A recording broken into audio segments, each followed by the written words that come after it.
I'm going to show you how to mark a queen here, but first, if you take a look at me, we're here in Iowa, and that means there's tons of marshy spots and a lot of humidity here.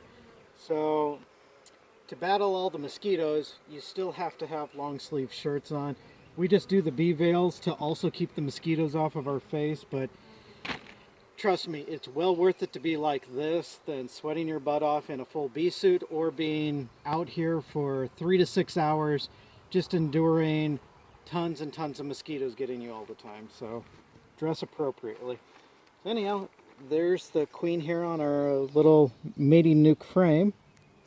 She's actually going to be a really hard one to see if we don't paint a dot on her back because she's striped a lot like our worker bees.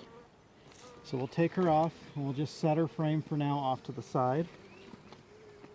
Now what you want to do is just go ahead and get her to grab onto your other finger, and then you can gently grab onto a few of her legs.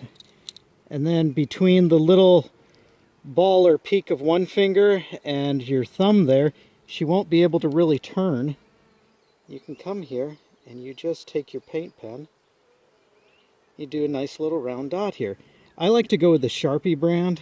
It dries really quickly and it seems to stay on the bees longer than the ones that are sold through a lot of the bee catalog companies. So we just take our queen cage here, let the queen walk on in there on her own. And we come back here and we will grab some worker bees to go and join her on her trip.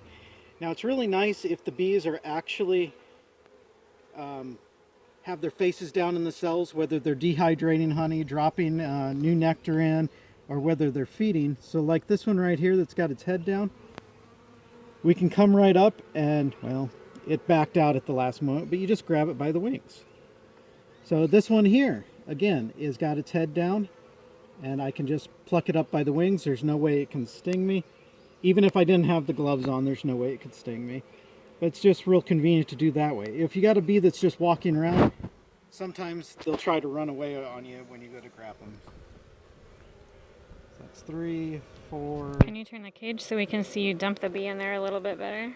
Sure.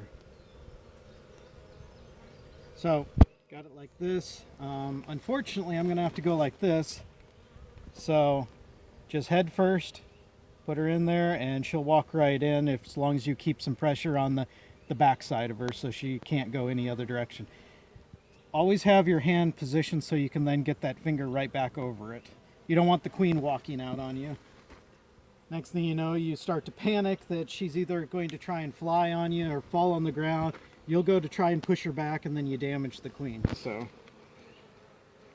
just nice to have your hands in the right position to secure her back. And that's how to mark a queen.